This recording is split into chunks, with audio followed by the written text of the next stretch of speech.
Alexandre Lamy a répondu à nos questions dans le cadre de sa visite à Abbeville. Retrouvez l'interview tout de suite. Donc bonjour Alexandra, Bonjour. merci de m'accorder cette interview donc pour la mairie d'Abbeville. J'ai juste une toute première question, c'est mais pourquoi vous êtes à Abbeville aujourd'hui? Alors, pourquoi je suis à Ville aujourd'hui? Parce que j'ai réalisé un film qui s'appelle Toucher, qui parle de femmes qui ont subi des violences et qui se reconstruisent grâce au sport et notamment à l'escrime thérapeutique.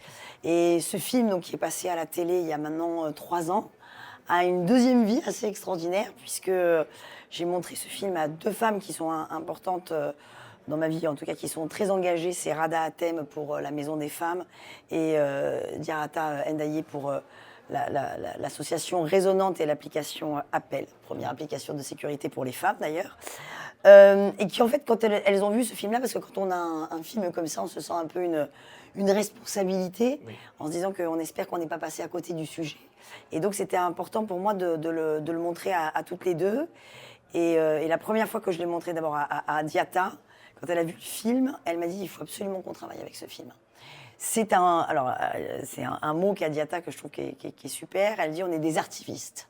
Et en fait, l'art parfois permet de pouvoir échanger plus facilement et surtout auprès des jeunes. Ça fera passer plus facilement les messages. Voilà, pour faire passer plus aisément des messages, parce qu'il y a des émotions, parce qu'on peut parler, parce qu'on le voit, parce qu'on le ressent. Donc c'était plus facile pour moi de pouvoir échanger après un film. Et puis ce film, on a fait pas mal de présentations donc, de films à beaucoup d'associations qui se sont appropriées le film. Et puis à partir de là, avec Diata, on s'est dit, tiens, et si on allait faire de la prévention auprès des jeunes, dans les collèges et les lycées. Donc on a fait beaucoup de prévention pour les collèges, lycées et tout public. Et en fait, on a eu plein d'exploitants de cinéma qui nous ont appelés en disant, mais nous, si vous voulez, on est partants, on fait un truc. Donc on fait des journées entières, donc collège, lycée, tout public. On a eu des seniors aussi, parce que ça touche tout le monde. Et donc le cinéma devient d'un coup un lieu où il y a toutes les associations. Parce que chaque fois qu'on se déplace, moi je veux qu'il y ait des associations locales. Oui, c'est vrai, aujourd'hui on l'a vu, du coup, vous Voilà. aviez le CI... Le CIDFF, Voilà. on a Solidarité Femmes, on a France Victime, voilà, on a pas mal des antennes policières, on a parfois des procureurs qui viennent, des brigades des mineurs. Oui. Voilà, donc en fait on fait venir, aujourd'hui, là c'était la première fois qu'on avait autant de gens de la santé. Oui, c'était la thématique qu'avait choisi la ville d'Abbeville, et c'est vrai que vous étiez entouré de chirurgiennes, de gynécologues. Voilà, de toutes celles qui travaillent à l'hôpital et qui effectivement sont les premières à recevoir aussi les victimes. Donc on va de la secrétaire, parce qu'elle est importante aussi, à celle qui va être la première à accueillir, qui va se rendre compte, qui va tout de suite appeler la bonne personne pour l'accompagner. Et puis aujourd'hui, c'est vrai qu'il y a un travail d'équipe. C'est-à-dire qu'il y a des choses qui ont évolué, c'est-à-dire que maintenant, dans les hôpitaux, il y a des endroits où on peut vraiment s'occuper des femmes. Oui. Il y a évidemment la maison des femmes. Maintenant, dans tous les hôpitaux, il y a quand même aussi des endroits où il y a les associations qui travaillent, il y a la police qui peut être là, ou la gendarmerie, selon si on est dans une petite ville ou une grande ville. Et en fait, tout le monde travaille ensemble. C'est ça. Et ça, c'est absolument extraordinaire. Il y a aussi, évidemment, le côté pédiatrique, avec donc aussi pour les mineurs. Il y a une salle carrément maintenant d'audition, j'allais dire, pour les mineurs. Oui, on l'a visité tout à l'heure. Voilà, qui est dans l'hôpital, qui est accompagnée évidemment d'associations, qui est donc de corps de la santé. Donc vraiment, c'est génial, parce que vous avez vu, aujourd'hui, là, on était dans la ville et en fait, ça fait du bien aussi de voir qu'il y a plein de gens qui font des trucs super. On voit que c'est un sujet qui vous tient vraiment à cœur aussi. Oui, parce que la violence, elle nous concerne tous. Oui. On est tous touchés de près ou de loin par la violence, qu'elle nous concerne tous, et qu'il faut. Alors aujourd'hui, la parole, elle se libère, c'est extraordinaire. Il faut que la parole des témoins aussi se libère, et qu'il faut trouver les bons termes, parce qu'on se rend compte que au lieu de dire on va dénoncer, c'est bien de dire qu'on va signaler, c'est bien de dire qu'on va accompagner. Il faut enlever tous ces mots-là pour se dire que c'est important de pouvoir aider l'autre aussi. Et puis de se rendre compte que même dans une petite ville, il y a des associations partout. Oui. Et il y a plein de gens engagés. dont on met jamais un coup de projecteur, dont C'est on ça. n'en parle jamais. C'est ça. Et quand j'arrive dans les villes et que je fais venir tous ces intervenants-là, d'abord qu'ils sont contents de pouvoir montrer qu'ils sont là, et puis alors, les jeunes ou le tout public voient aussi les associations locales. C'est ça. Et ça, c'est formidable, c'est qu'après, on a des associations, ou même parfois la gendarmerie ou la police qui nous appellent en nous disant, ben voilà, on a eu une association qui nous a dit, voilà, on a eu 5 jeunes qui sont venus, c'est un premier contact, ils ont parlé, voilà, et puis là, on a eu aussi un gendarme qui nous a appelé en disant, mais voilà, on a eu 2 femmes qui sont venues porter plainte, qu'on connaissait, qu'on essayait de faire venir, mais qui ne voulaient passaient pas le pas. qui ne passaient pas le pas, parce que c'est compliqué d'ouvrir une porte. Hein. Non, tout à fait. Mais ce qui est bien, c'est que lors d'un des débats que j'ai vu, que vous avez eu, vous prenez la parole, mais vous laissez beaucoup la parole aussi donc aux différentes intervenantes ou intervenants, et justement, vous essayez vraiment de les mettre en lumière pour vraiment mettre l'accent sur elles et sur leurs actions, en fait. Oui, parce qu'elles sont aussi sur le terrain. Ouais. Donc elles savent de quoi elles parlent et elles connaissent leur région, enfin leur région, leur ville et leur secteur. Et donc c'est intéressant de les avoir là. Par exemple, il y a une grande chirurgienne thoracique là, qui est venue là aujourd'hui, en plus qui vient de Paris, mais qui est venue parce qu'elle a travaillé ici et qui a un discours qui est très intéressant de l'entendre quand elle dit que là maintenant de plus en plus de mineurs, donc, et jeunes. Oui, C'est-à-dire que malheureusement, donc, quand elle dit que voilà, elle a des jeunes qui viennent de plus en plus jeunes, qui ont suite à des rixes, donc à des bagarres, mais aujourd'hui un coup de couteau, voilà, ça va vite et ça passe à ça de la mort. Et encore, elle se dit, nous on a de la chance de se dire que quand ils arrivent, ils sont vivants. Oui. Mais on ne parle pas de ceux qui sont morts. Qui sont morts. Elle nous dit, et puis en fait, la violence aussi, il faut qu'on en parle parce que c'est des jeunes et qu'on sait très bien que ces jeunes-là, on se dit, mince, il va sortir. Et pourtant, on essaye de les accompagner, on lui dit ne sors pas, etc. Il faut faire attention. Et puis après, qu'est-ce qu'il va faire? Celui qui a pris le coup de couteau, celui qui a été victime, il va devenir un agresseur, il va devenir un assassin, comme elle explique, parce qu'il va aller se venger et il va tuer l'autre. Et puis les mineurs, et puis il va prendre 20 ans. Et voilà, et toute la vie est gâchée de tout le monde. Et c'est très compliqué. Et alors en plus, c'est marrant parce qu'elle disait un truc très juste. Elle parlait de la violence. Et elle disait chez les mineurs et chez les jeunes, chez les garçons surtout, il y avait presque un acte héroïque. Ah oui. C'est-à-dire que quand on s'est battu, quand on a mis un coup de couteau, alors qu'on est passé à ça de la mort, t'as toute ta famille, tout le monde qui vient, qui quelque part se dit, ah tu t'es battu, c'est bien, t'es machin, etc. Il y a une espèce d'héroïsme de la violence. Alors qu'une femme qui a été battue, Ouais. elle, par contre, il n'y a pas du tout d'héroïsme là. Mais c'est quand même très bizarre J'ai trouvé ça très intéressant quand elle parlait de ça, parce que d'un coup, la violence, elle est devenue héroïque, Oui, alors qu'en selon fait, elle est d'où ça vient. catastrophique. Oui, c'est horrible. C'est horrible. Mm, mm. Et puis, encore une fois, ça touche de plus en plus jeune. C'est vrai qu'un coup de couteau, ça va hyper vite. Mais donc du coup, quand on parle de victimes, j'ai l'impression on dépasse, on parle pas seulement des femmes. Donc malheureusement, il y a beaucoup de femmes, mais vous, votre message, il porte aussi auprès des hommes, des garçons. En Des fait. garçons. Ouais. Mais d'abord parce que chez les jeunes, vraiment, chez les jeunes, c'est du 50-50. Ah oui. C'est vraiment chez les mineurs, il y a autant de violence. Les enfants, les enfants, je vais jusqu'à l'adolescence, subissent autant de violence d'un côté comme les garçons que comme les filles. Hein. C'est exactement, là pour le coup, il y a de l'égalité. C'est après que ça devient un peu plus, les femmes subissent un peu plus parce que d'abord il y a une force physique. Hein. C'est vrai, il y a une question de... Et c'est de retrouver aussi les mots, d'apprendre ce que c'est que le consentement, et puis d'expliquer aussi que... Et ça, c'est un chemin qui est compliqué, c'est de dire, ce n'est pas de l'amour. Ah oui, non. C'est du pouvoir sur l'autre. Parce que quand on aime quelqu'un, on n'a aucune raison de lui faire mal. Quand on aime quelqu'un, on lui veut du bien. On ne lui veut pas du mal. Donc quelqu'un qui vous dit, je fais ça parce que je t'aime trop, c'est pas vrai. Ah, non. Il fait ça parce qu'il vous aime pas, parce qu'il vous fait du mal. Ouais, c'est pas vous qui aime. C'est du pouvoir, c'est de l'emprise sur l'autre. Et ça, c'est hyper important parce que le nombre de fois on me dit, oui, non, mais il m'aime, c'est parce que parfois... Parce qu'il m'aime, ouais. Non. Voilà, il dit, c'est alors, le pire, c'est ta faute. Regarde où est-ce que tu me pousses. Non. Non. C'est ta faute à toi. C'est toi qui n'es pas capable de... Il n'y a pas besoin de violence. Mais quand on aime quelqu'un, on lui fait du bien. Il n'y a aucune raison de lui faire du mal. Alors, il y a plusieurs choses. Il y a l'application qui s'appelle Appel, donc A2P-E2LES, qui est une application gratuite et qui est la première application de sécurité pour les femmes. Alors moi je dis pour les femmes et je dis aussi pour les hommes, parce qu'on peut subir maintenant, surtout comme je vous parlais des mineurs, etc., dans la rue, on peut être agressé. Donc c'est une application donc, de sécurité qui peut être dans la rue ou qui peut être chez vous.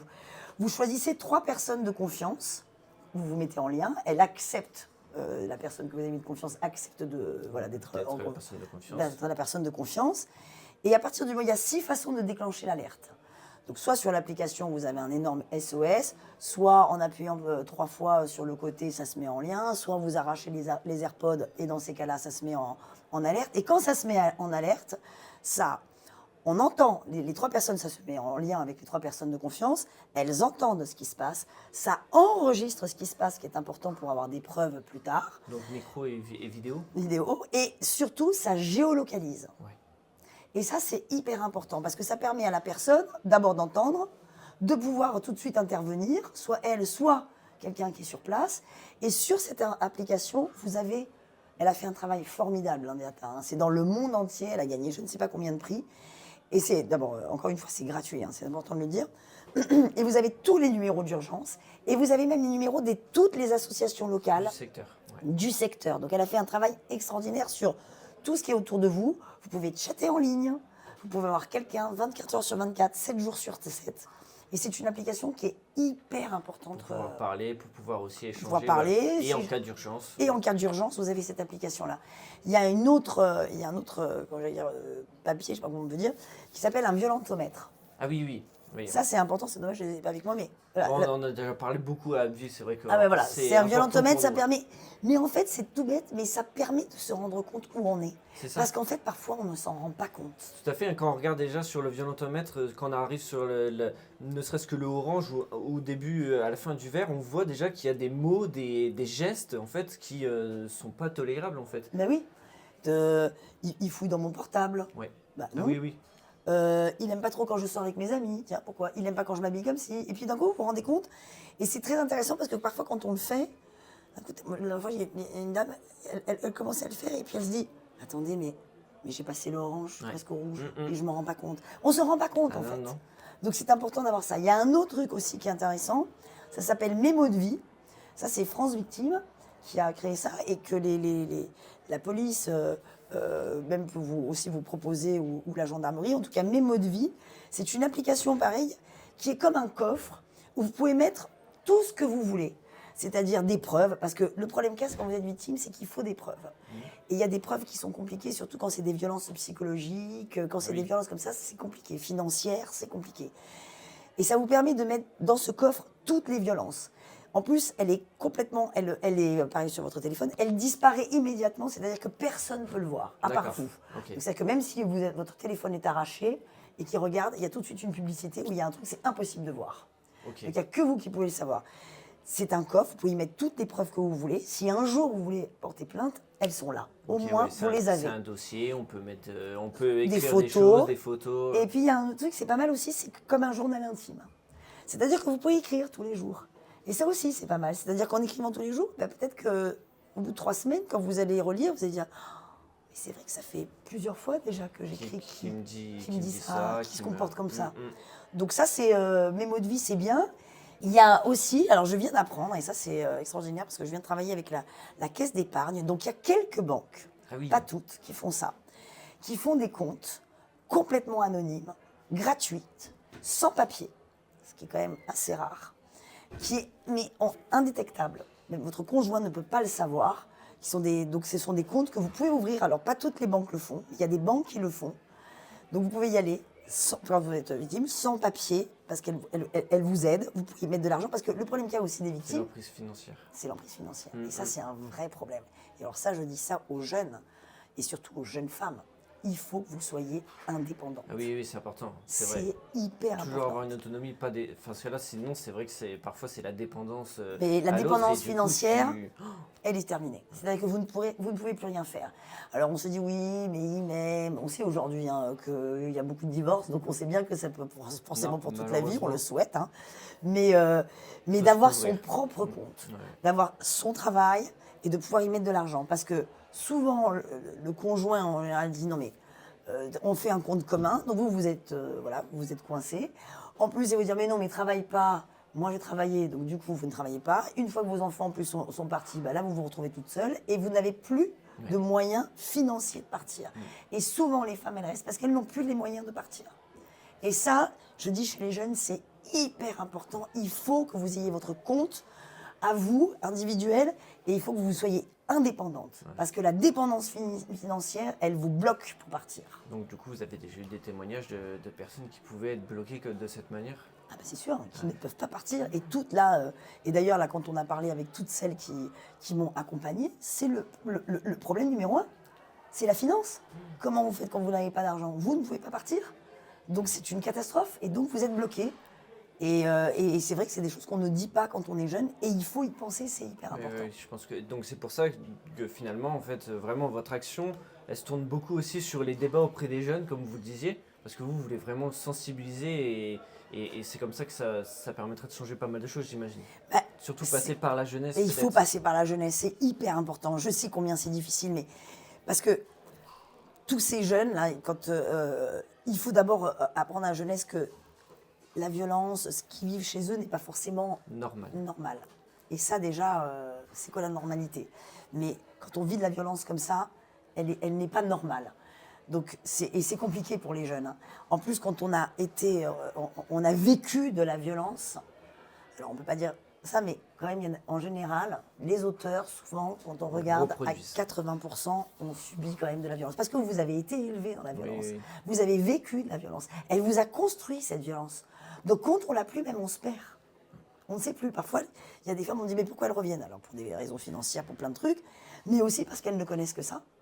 Et donc d'un coup, quand elles vont bien, d'ailleurs c'est ce que je dis dans le film, à un moment donné, bah, elles se perdent, elles ne savent plus, parce qu'elles ne connaissent que ça, elles se sont construites comme ça. C'est une habitude. C'est une habitude, et c'est rentré dans le corps. Et le corps, c'est lui souvent hein, qui prend en premier lieu la violence, donc vous vous êtes construit avec ça, parce que parfois le cerveau a la facilité de se dire, tiens, je le dégage, mais le corps, lui, il l'oubliera pas, et puis un jour, 20 ans, 30 ans plus tard, ça sort. Ça peut sortir aussi par des maladies, ça peut sortir par des tas de choses. Mais un jour ou l'autre, le corps, il le ressort. Et parfois, c'est pour ça que ça fait des espèces de vertiges, se dire mais pourquoi, qu'est-ce que j'ai, pourquoi j'ai ça, etc. Mais ça vient souvent évidemment des violences que vous avez, des séquelles que vous avez subies. Donc voilà, et c'est vrai qu'on essaye d'aller voir les jeunes pour essayer de leur faire de la prévention, pour essayer de leur dire d'abord d'essayer de travailler avec eux sur la violence, parce que comme je disais, l'héroïsme de la violence, enfin c'est dingue, ça n'existe pas. Ça n'existe pas. Et puis en plus, cette violence, comme elle expliquait très justement, vous êtes passé à ça de la mort. Tout ça pourquoi? En fait, si vous cherchez le truc, c'est quoi pour un fond souvent qui est de drogue, de bêtises, de trucs et qui va vous pourrir la vie. Vous avez failli mourir, vous allez vous venger, vous allez devenir un assassin, vous allez passer votre vie en prison et on va dire ah c'est super. Mais non, en fait, une fois que tu l'as fait, tu as gâché ta vie et tu as gâché la vie des autres. C'est ça. Et donc, il faut absolument trouver une autre formule pour dire que la violence, hein, c'est pas normal. Non, c'est non, pas il faut normal. essayer de la bannir au Ouais, maximum. exactement. Et le consentement, Ah oui. c'est important aussi. On a le droit de dire non. Et on a même le droit de dire non au dernier moment. Et c'est au dernier moment, parce que je veux dire, on peut avoir une envie avec quelqu'un, et puis au dernier moment, Finalement, ne pas avoir oui. envie d'avoir un rapport sexuel. On a le droit de dire non même au dernier moment. On a le droit. Et c'est pas parce qu'on ne dit pas non qu'on consent. Oui, ah oui, ça c'est important. Ça aussi, c'est Oui, important. on le dit de plus en plus. Parce mais il que, faut. non, mais parce que parfois on a des surprises de dire ah bah oui, elle n'a pas dit non. Mais pourquoi elle n'a pas dit non? Parce que déjà, parfois quand on parle de viol collectif aussi, hein, donc là, la fille évidemment, elle va pas crier. Et c'est rare les femmes qui hurlent là. Parce qu'en général, elles ont peur. Oui, On dit donc même qu'elles se détachent carrément de leur corps. s'éclipsent. Elles ont peur, elles se taisent, et puis de toute façon, qu'est-ce qu'elle va faire? Au bout d'un moment, c'est physique, donc il va être plus fort que vous. Pour peu qu'il soit 2, 3, bah, c'est quoi? C'est qu'en plus, vous allez vous prendre des coups. Donc les femmes, elles ne disent rien. Mais c'est pas parce qu'elles ne disent rien qu'elles consentent. Hein. C'est parce qu'elles ont peur. C'est super important Donc, voilà. de vraiment s'assurer que tout est OK et voilà. Exactement. Que ce soit avec l'alcool ou des trucs comme ça, vraiment toujours. Et que ça soit faire de l'amour pour de vrai. Oui. Super. Bon, bah merci beaucoup. Merci en tout cas. à vous, merci d'avoir suivi. Merci. Pardon, c'était un peu long. Non, c'était super intéressant et en tout cas, merci beaucoup d'avoir su réexpliquer encore une fois parce que c'est vrai que c'est quelque chose que vous faites pas mal, mais Oui. vous avez bien voulu le refaire avec nous, donc c'est parfait. Merci beaucoup.